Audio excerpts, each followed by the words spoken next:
게리 토마스라고 하는 복음주의적인 영성가가 쓴 책이 있습니다. 영성에도 색깔이 있다. 사람의 기질이나 성격에 따라서 또 개성에 따라서 하나님과 또 성령과 성령에 반응하는 스타일이 다를 수 있다라고 하는 것입니다. 그래서 영성에도 색깔이 있는데 9가지의 색깔이 있다라고 이야기합니다. 첫 번째로 자연주의 영성을 갖고 있는 사람들이 있다는 이야기입니다.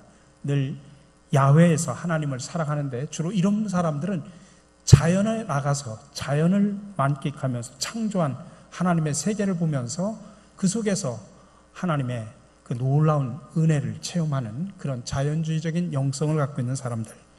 두 번째로는 감각주의적인 영성을 갖고 있는 사람이 있다고 합니다. 오감으로 하나님을 사랑합니다. 신비한 건축물 또는 예배 어떤 도구를 통해서 감각으로 하나님을 경험하기를 좋아하는 사람들. 세 번째로는 전통주의 영성이 있습니다. 의식과 상징으로 하나님을 사랑합니다. 전통이 있죠. 교회 안에도만 내려오는 전통. 그래서 규칙적인 예배, 기도문, 예전 등을 통해서 하나님을 가장 편안하게 경험하는 사람들입니다. 이 전통을 좋아하는 흐름이 있기에 전통적인 예배는 끊임없이 이어지는 것입니다. 네 번째로는 금욕주의의 영성입니다. 고독과 단순성으로 하나님을 사랑하는 겁니다. 자기 절제나 금식이나 침묵을 통해서 하나님의 임재를 경험하는 사람들입니다. 세 번째로 행동주의 영성입니다. 참여와 대결로 하나님을 사랑합니다. 사회적인 정의를 이슈로 해서 또 실천하고 행동하는 그런 사람들, 그 속에서 하나님의 임재를 더 느끼는 사람들도 있습니다. 여섯 번째로는 박애주의 영성입니다. 이웃사랑으로 하나님의 사랑을 실천하는 사람입니다. 우리가 이웃을 사랑하고 이웃에 대한 긍휼한 마음을 갖고 있는 사람들이 그렇죠. 일곱 번째로 열정주의적인 영성이 있습니다. 신비와 축제로 하나님을 사랑합니다. 그래서 특별한 찬양을 통해서 막 은혜를 받는 사람들, 또 특별한 축제를 통해서 은혜를 받는 그런 사람들이 있습니다. 여덟 번째로는 묵상주의 영성입니다. 사모함으로 하나님을 사랑하는 사람들인데 주로 홀로 조용히 묵상함으로 인해서 그 속에서 하나님의 임재를 느끼며 하나님을 만나기를 좋아하는 사람들입니다. 마지막으로 지성주의 영성입니다. 생각으로 하나님을 사랑하는 겁니다. 사색과 토론, 또 지성적인 추구를 통해서 하나님을 경험하는 그런 사람들입니다. 근데 몇 가지 중요한 것이 있습니다. 서로 첫 번째로는 서로 다른 영성적인 기질을 이해하고 우리가 존경을 해야 된다. 나는 이런 영성을 갖고 있지만 또 다른 사람은 또 그의 성격과 기질에 따라서 또 다른 영성을 가질 수가 있거든요. 그러니까 우리가 서로 이해하고 존경해야 된다는 이야기입니다. 그리고 두 번째로는 각자의 영성의 기질을 통해서 하나님과의 관계를 아름답게 가꾸어 갈 필요가 있습니다. 세 번째로는 자기가 가지고 있는 그런 특별한 하나님께서 주신 그런 영성적인 기질을 통해서 교회 공동체에 유익을 줘야 된다는 것입니다. 그리고 네 번째는 교회는 꽃다발 공동체임을 알아야 됩니다. 물론 꽃 한 송이 한 송이는 예쁘지만은 수많은 다양한 꽃들이 하나로 묶여서 다발을 이루면 더 아름답죠. 마지막으로 우리가 기억해야 될 것은 잘못된 영성도 있습니다. 성경 말씀에서 벗어난 영성, 또 사람들을 솔깃하게 유혹하는 신비주의적인 영성, 또 균열을 상실한 영성, 또 성과 속, 영과 몸, 천상과 지상 이렇게 이원론적인 것으로 구분하는 그런 영성, 또 현실 도피적인 영성, 이런 것들은 잘못된 영성이라고 하는 것입니다. 또 리차드 포스트라고 하는 아주 유명한 영성가가 생수의 강이라고 하는 책을 통해서 기독교의 2000년 또 그뿐만 아니라 더 오래된 기독교의 영성 속에서, 영성의 역사 속에서 이렇게 가만히 살펴보면 6가지 영성의 특징들이 지금까지 흘러내려왔다라고 이야기하면서 2000년 역사 속에서 있었던 영성의 모습들을 6가지로 구분해서 이야기합니다. 첫 번째로는 묵상의 전통이 있어 왔다는 이야기입니다. 침묵의 기도를 통해서 하나님의 임재를 경험하면서 하나님과 친밀한 교제를 나누려고 하는 사람들입니다. 두 번째로는 성결의 전통입니다. 마음을 내적으로 새롭게 하고 새롭고 거룩한 습관들을 개발하는 데 주력합니다. 또 카리스마의 전통이 있습니다. 아까 말한 성결의 전통과 카리스마의 전통을 딱 구분을 한다고 하면 성결의 전통은 이 존재의 능력에 초점을 맞추고 카리스마의 전통은 행동의 능력에 초점을 맞춥니다. 특별히 카리스마의 전통은 성령의 능력과 은사와 열매를 강조를 합니다. 특별히 오순절 계통의 교회들이 이런 카리스마의 전통을 가지고 있죠. 네 번째로 사회 정의의 전통이 있습니다. 모든 인간 관계와 사회 구조 안에 있는 속에서 정의와 평화에 초점을 두는 그런 전통입니다. 우리 교단 같은 경우가 이런 전통을 이어받아 오기도 했습니다. 그 다음에 다섯 번째로는 복음의 전통이 있습니다. 복음을 전하면서 한 영혼의 회심을 경험하고 또 하나님을 경험하기를 즐겼던 그런 전통들도 있었습니다. 마지막으로 성육신의 전통이 있습니다. 그것은 일상의 삶의 한 복판에서 날마다의 삶을 통해서 하나님을 경험하기를 좋아했던 그런 사람들입니다. 예수님도 그런 삶을 살았죠. 그러니까 신앙과 삶, 생활과 영성이 분리되지 않고 삶의 한복판에서 그런 영성을 경험했던 전통들의 사람들입니다. 근데 리차드 포스터도 그런 6가지 전통을 이야기하면서 가장 강조하고 싶은 핵심은 뭐냐면 이런 전통이 있지만 우리는 자기가 갖고 있는 그런 전통만 자랑해서는 안 되고 다른 전통도 이해할 수 있어야 된다. 그래야 건강한 영성을 가질 수 있다라고 이야기합니다. 어쨌든 이렇게 영성에도 색깔이 있다라고 강조한 게리 토마스나 생수의 강을 통해서 기독교 역사 속에서 6가지 전통이 있어 왔다고 하는 것을 가르쳐주는 리차드 포스터의 두 사람의 공통점이 있습니다. 공통점은 특별히 2가지인데 하나는 나와 서로 다른 영성적인 기질과 전통을 갖고 있는 사람들을 이해하고 존경해야 된다는 이야기입니다. 두 번째로는 내가 갖고 있지 못한 다른 영성과 전통들에 대해서 내가 배우려고 하고 내 자신의 부족함을 채우려고 노력하는 그런 자세가 필요하다는 것을 강조합니다. 여러분, 사람마다 다 얼굴이 다르죠. 우리가 많은 사람들이 오늘 예배에 참여하고 있지만 다 성격이 다르고 얼굴이 다 다릅니다. 어떤 사람은 행동으로 옮기는 것을 더 중요하게 여기는가 하면 어떤 사람은 돌을 닦듯이 묵상하는 것을 더 좋아하는 사람도 있습니다. 어떤 사람은 조용하게 홀로 기도하는 것을 즐기는 사람이 있는가 하면 어떤 사람들은 뜨겁고 열정적으로 막 방언하면서 기도하는 것을 또 좋아하는 사람도 있습니다. 왜 그러냐? 서로 다른 색깔의 영성을 갖고 있기 때문에 그렇습니다. 그럼에도 불구하고 7색깔이 조화를 이뤄서 아름다운 무지개를 이루듯이 교회 공동체는 그런 다양한 영성적인 기질이 다르지만은 그러다 그들이 함께 모여서 하나의 공동체를 만들어가는 것입니다. 그래서 사도 바울은 뭐라고 이야기하냐면 몸은 하나지만 그 안에는 많은 지체들이 있다라고 그렇게 강조했습니다. 그렇게 여러 지체가 모여서 하나의 몸을 이루듯이 교회 역시도 다양한 컬러의 색깔을 가지고 있지만 그러나 그걸 통해서 하나의 아름다운 조화를 이루어야 된다는 것입니다. 근데 문제는 공동체 안에서 이 사실을 모르고 또 무시하기 때문에 필요 없는 갈등과 어려움을 겪게 되는 것입니다. 일정한 스타일의 자기 색깔이 가장 이상적이라고 믿는 사람들은 자기도 모르는 사이 은근히 자기와 다른 색깔의 사람들을 무시하고 비난하고 때로는 정죄합니다. 가끔 많은 사람들이 저한테 그런 이야기를 합니다. 막 어떤 사람이 막 그냥 기도 시간에 뜨겁게 막 방언으로 기도하면 저한테 와서 목사님, 방언 기도 못하게 하면 안 됩니까? 여러분, 우리 교회는 방언 기도하는 교회, 방언 기도를 못하는 교회입니까? 내가 방언 기도를 못하면 나는 내 나름대로 영성의 색깔을 가지고 그대로 신앙생활 하시면 됩니다. 저 사람은 나와 다른 영성의 색깔을 갖고 있기 때문에 못하게 하면 안 됩니다. 그거는 성경에도 위배되는 이야기고 그 사람을 쉽게 나와 색깔이 다르다고 비난하고 정죄하는 것은 영적인 교만에 빠져 있는 겁니다.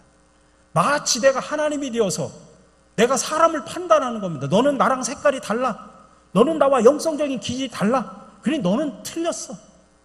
다른 것과 틀린 것은 전혀 다릅니다.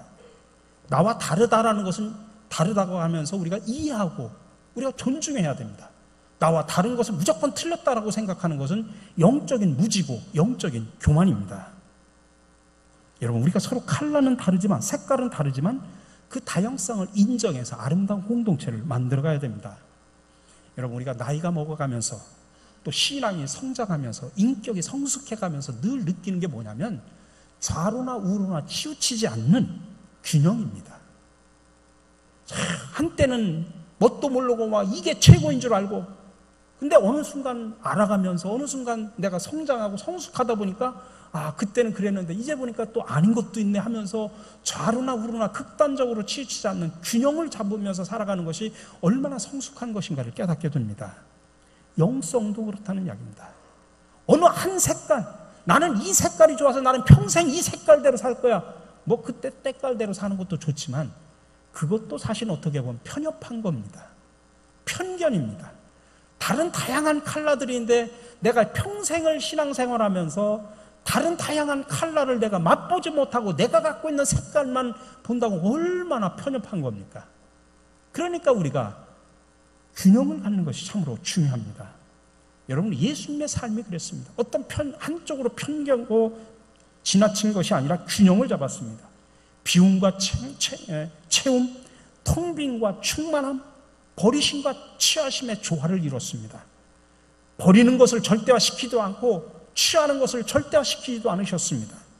비움이라고 하는 것은 채움을 위한 것이고 채움이라고 하는 것은 또 비움을 위한 것입니다. 여러분, 우리가 영성의 삶을 산다고 하는 것은 예수님처럼 그런 균형 잡힌 삶을 산다고 하는 것입니다. 이게 바로 성숙한 신앙, 건강한 신앙이라고 말을 할 수 있습니다.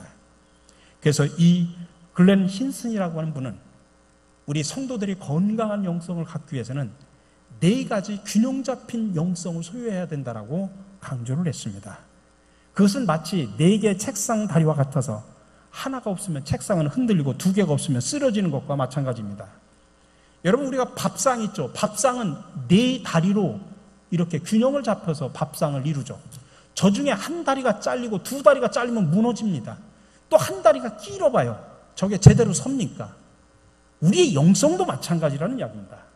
그래서 오늘 이 아침에 여러분들, 이 헨슨이 말한 여러분들 이 4가지 균형 잡힌 영성을 가져야 건강한 영성을 갖는 것이다라고 이야기하는데, 여러분들이 들으시면서 이 4가지 영성 가운데 내가 부족한 것이 무엇인가를 여러분 스스로를 한번 생각해 보시기 바랍니다. 그래서 나에게 부족한 것을 채우려고 우리가 노력을 해야 균형 잡힌 영성, 건강한 영성을 가지고 살아갈 수가 있는 겁니다. 첫 번째로는 경험적 차원의 영성입니다. 여러분, 우리 기독교는 체험의 종교인 줄로 믿으시기 바랍니다. 우리가 믿는 하나님은 이론이나 관념으로 믿는 게 아니라 살아계신 하나님을 믿는 살아있는 산 종교임을 믿으시기 바랍니다. 그러니까 내가 삶 속에서 하나님을 체험적으로 만나고 체험적으로 알고 체험적으로 경험을 해야 됩니다. 왜요? 하나님이 살아계신 분이기 때문에 그렇습니다. 우리가 믿음 안에서 인격적으로 기도의 응답을 받아야 되고 생활 속에서 주님의 말씀을 순종하고 약속을 체험해야 됩니다. 성경에 기록된 대로 치유와 다양한 은사들도 체험할 필요가 있습니다. 은혜와 사랑으로 주시는 은사들을 가지고 사역하기도 하죠. 그럴 때 살아계신 하나님을 만나게 되고 나의 불확실한 믿음이 확실하게 되는 것입니다. 우리는 가끔 많은 사람들이 다양한 신앙의 체험을 간증을 통해서 들으면서 은혜스럽다, 아멘으로 화답을 하기도 합니다. 그러나 여러분, 다른 사람의 간증 100번, 1000번 들으면 뭔 소용이 있습니까? 그거는 그 사람의 체험입니다. 내가 하나님을 만난 나의 체험은 없는데, 내가 지금까지 오랜 세월 동안 신앙생활하고 오랫동안 교회 다니면서도 한 번도 살아계신 하나님을 만나서 나도 이런 하나님을 만났습니다, 나도 이렇게 살아계신 하나님을 체험했습니다라는 고백과 간증이 없는 삶, 얼마나 드라이한 삶입니까? 여러분, 왜 신앙생활 그렇게 하십니까? 여러분, 내가 하나님, 살아계신 하나님을 만나서 그 하나님을 나는 이렇게 체험했습니다, 이렇게 경험했습니다, 간증의 주인공들이 되시기를 간절히 바랍니다. 근데 문제는 그 경험을 하는 건 참으로 중요하지만 그 경험을 또 너무 중시하면, 그래서 방언이나 은사나 병고침 이런 외적인 경험에만 치중돼서 강조를 하게 되면 편협한 또 신비주의로 빠지게 됩니다. 근데 그런 사람들은 마치 자신들의 신앙이 최고인 것처럼 주장하면서 그렇게 삽니다. 어느 교회는 새 가족이 들으면 방언 기도할 때까지 기도를 시킨대요. 그래서 방언 기도를 안 하면 성령의 체험을 못한 거라고 강조를 하면서 이야기를 합니다. 그거는 여러분 성경적으로 잘못된 겁니다. 방언은 하나님의 다양한 은사 가운데 한 가지입니다. 근데 하나님이 주신 은사는 그것만 있는 건 아니거든요. 다양하거든요. 근데 그 다양한 은사를 모두 강조하는 건 좋지만 방언을 받아야 성령을 체험했다라고 이야기하는 것은 잘못된 이야기입니다. 대부분 오순절 계통의 교회들이 그런 강조를 하는데 그거는 편협한 신앙입니다. 그것이 문제입니다. 다시 말하면 경험은 뜨겁지만 삶의 인격이 부족해서 덕이 안 되고 영적 교만 때문에 다른 사람들을 방언 못하는 사람도 배척하기도 합니다. 두 번째로는 지적 차원의 영성을 가져야 됩니다.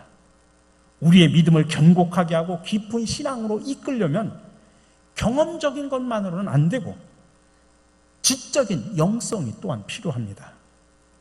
우리가 믿는 하나님은 살아계신 하나님이지만 그 하나님이 어떤 하나님인가? 우리가 하나님의 말씀을 통해서 우리가 하나님의 말씀을 연구하고 하나님의 말씀을 깊이 묵상하면서 그 말씀 속에 나타난 하나님이 어떤 하나님인가를 알고 바로 믿어야 되는 것입니다. 그게 바로 지적인 영성입니다. 믿음은 들음에서 난다고 하죠. 그렇기 때문에 우리가 교회에서 열심히 성경 공부를 강조하는 이유가 바로 그겁니다. 우리 교회도 초급반, 중급반, 고급반의 성경 공부들이 있지 않습니까? 근데 대부분 보면은 교회 중직자들이라든지 교회를 오래 다니신 분들은 교회 안에 있는 양육훈련이라든지 또 성경 공부 같은 경우를 우습게 생각합니다. 나는 이미 다 뗐어. 나는 이미 배울 거 다 배웠어. 여러분, 그거는 참 교만한 겁니다. 하나님의 말씀은요, 배우고 또 배워야 됩니다. 근데 대부분 여러분들 배우는데 게으르면 여러분 내 자신의 신앙과 인격이 고인물이 돼가지고 썩어버립니다. 그러니까 중직자가 돼도 또 오랫동안 교회 다녀도 썩은 물이 돼가지고 그 속에서 악취가 나가지고 사람들한테 별로 좋지 않는 냄새를 풍기게 되는 거죠. 특별히 우리 교회에서는 성서대학 고급반을 제가 직접 가르칩니다마는 우리 고급반에도 우리 장로님 두 분이 들어와서 겸손하게 성경 공부를 합니다. 저는 그런 자세가 참으로 중요하다고 생각을 합니다. 물론 성경뿐만 아니라 다양한 신앙의 서적이라든지 다양한 삶 속에서 다양하게 배울 수 있는 그런 채널들을 열어놓을 수 있어야 됩니다. 그래야 성경을 보고 깨닫는 것도 깊어지고 신앙도 깊어질 수가 있습니다. 교회에서 열심히 성경 공부를 하는 것은 지적인 차원으로 가치관을 정립하는 데 상당한 도움이 되고 예수님을 인격적으로 만나는데도 참 도움이 됩니다. 근데 이 지성적인 영성도 문제점은 뭐냐면 너무나 지적으로 아는 것에만 그치면 머리로 아는 신앙에만 그쳐버립니다. 그래서 머리는 커지는데 가슴은 냉랭해져 버립니다. 그런 신앙에 한계가 있습니다. 그래서 막 지적인 영성만 추구하는 사람들은 그냥 머리는 아는 게 많아가지고 머리는 커다라요. 그 가슴이 냉랭해요. 가슴이 없어요. 이런 단점이 또한 있다는 사실을 알아야 되는 겁니다. 그래서 어느새 말만 하는 지식인이 되어버려요. 예수 믿는 것들은 말만 잘한다 그런 이야기를 하지 않습니까? 그 지적인 영성만 가지고 있는 한계를 드러내는 것입니다. 세 번째로는 사회적 차원의 영성입니다. 경험적 영성, 지성적인 영성으로만 만족해서는 안 됩니다. 내가 배우고 깨달은 그 진리를 행동으로 실천하는 영성이 필요합니다. 그래서 사회적 차원의 영성이라고 하는 것은 다른 말로 표현하면 실천의 영성이다. 그렇게 말할 수 있습니다. 하나님이 주신 복음의 핵심은 위로는 하나님을 사랑하는 것이고 옆으로는 우리가 이웃을 사랑하는 것입니다. 우리 신앙은 삶 속에서 다른 사람과 사회 공동체와 연결이 되어 있어야 됩니다. 그래서 우리는 불의한 세상 속에서 정의와 평화 또 생명의 문화를 만들어가는 그런 생명 살림의 일꾼이 되어야 되는 것입니다. 또한 도움이 필요한 이웃들에게 우리가 사랑을 나누고 그래야 우리가 머리로만 알고 있는 그런 지식으로 머무는 것이 아니라 실천을 통해서 우리의 영성이 더 확대가 되는 것입니다. 우리의 신앙이 굳어지지 않고 온전해질 수 있는 것입니다. 많은 사람들이 예배를 통해서 또 많은 사람들이 이렇게 부흥회를 통해서 은혜 받는 것에 많이 의존을 하는 사람들도 있습니다만, 주의할 것은 설령 내가 은혜를 받았다고 할지라도 내가 가정으로 돌아가서 가정 생활 속에서 부부관계나 자식들 관계 속에서 또는 직장이나 학교에 가서 내가 많은 내 이웃 동료들에게 말씀의 은혜가 실천되지 않는다면 그냥 진리는 단순하게 지식으로만 머물러 버립니다. 그것이 반복되면 영적인 침체가 오게 됩니다. 그러므로 우리가 많이 알면 알수록, 많이 배우면 배울수록 받은 말씀 하나라도 실천하는 노력이 참으로 중요합니다. 그래야 그 지식이 살아있는 산 지식이 되고 은혜는 계속 유지되고 우리의 신앙은 살아있는 역동적인 신앙이 될 수 있습니다. 마지막으로 제도적 차원의 영성입니다. 지금까지 말한 세 가지 영성이 살이 찌려면 제도적인 영성이 뒷받침되어야 되는 것입니다. 제도적인 영성이라고 하는 것은 교회 전통과 규범과 예배 의식을 말합니다. 근데 사실 되돌아보면 우리 과거 기독교의 역사를 살펴보면 교회 제도들의 심각한 결정과 약점들이 있었던 것을 우리는 너무나 잘 알고 있습니다. 그래서 교회 제도를 형식적인 것으로 무시하고 부인하려고 하는 경향도 있고, 심지어는 무교회주의를 강조하는 그런 극단도 나타나게 됩니다. 그러나 사실 그것은 잘못된 생각입니다. 우리는 부족하지만 그래도 그런 교회 제도 안에서 우리의 기본적인 신앙이 보호받아 왔고 성장해 왔다는 사실을 기억하셔야 됩니다. 그래서 톰슨이라는 사람은 뭐라고 이야기하냐면, 우리들에게 공중 예배가 없다면 그리스도의 몸도 없다라고까지 이야기를 했습니다. 예배에서 행해지는 기도, 성례전, 말씀 선포를 통해서 교회는 계속 생명력을 유지할 수 있고 생명력이 풍성해지는 것입니다. 그래서 우리들의 개인의 영성이 풍성해지려고 하면 우리가 교회 제도를 사랑해야 됩니다. 물론 전통과 제도가 형식화되지 않도록 우리는 노력을 해야 됩니다. 동시에 영적으로 잘 살리는 일을 감당해야 됩니다. 예수님도 예수님 당시에 성전이 영성이 없는 것에 대해서 들러엎어버리고 개혁을 선언하셨지만은 당시의 제도인 기본 안식일을 준수하셨고 당시의 제도의 틀인 회당에 가서 말씀을 선포하셨습니다. 다시 말하면 예수님은 당시의 제도 자체를 무시한 게 아니라 그 제도 자체가 형식화되고 그 제도가 본질에서 멀어졌을 때 개혁을 선언하신 거지, 제도 자체를 무시한 것은 아니다라는 이야기입니다. 우리가 가끔 교회를 나오면서 별로 예배를 그렇게 중요하게 여기지도 않고 형식적으로 왔다 갔다 하는 사람들이 있습니다만 그것은 옳은 자세가 아닙니다. 예배가 어떻게 진행이 되고 어떤 말씀이 선포되는가, 기도 생활을 내가 어떻게 규칙적으로 하고 있는가, 교회에서 교육이 어떻게 제대로 이루어지고 있는가, 또 교회 성도의 기본적인 신앙의 결국이 어떻게 되어가고 있는가, 이거에 따라서 우리의 신앙의 틀이 달라진다는 사실을 아셔야 됩니다. 이런 교회 제도에 따라서 나의 영성이 첫사랑을 잃어버린 에베소 교회가 될 수도 있고 환난과 궁핍을 이긴 서머나 교회가 될 수도 있습니다. 또 세상과 타협한 버가모 교회가 될 수도 있고 살아있으나 죽은 교회인 사대교회가 될 수도 있습니다. 칭찬받은 승리의 교회인 빌라델피아 교회가 될 수도 있고 있으나 없으나 그저 그런 라우디게아 교회가 될 수도 있는 것입니다. 이런 생각을 할 때 교회 제도의 영성처럼 중요한 것도 없습니다. 그러면 우리가 주일을 성수하고 11조 예물을 드리는 것 기본적으로 잘해야 되고, 예배 속에서 하나님의 임재가 나타나도록 경배와 찬양하며 말씀 선포를 통해서 우리가 간절히 기도를 해야 됩니다. 또 우리가 건강한 신앙이 되기 위해서 우리가 늘 깨어 기도해야 되고 말씀과 양육 훈련에 우리가 동참을 해야 됩니다. 이렇게 교회 제도가 바르게 세워지지 않고는 개개인의 성도들의 영성도 바르게 될 수 없다는 사실을 기억하시기 바랍니다. 제도는 좋은 내용을 담기 위한 그릇입니다.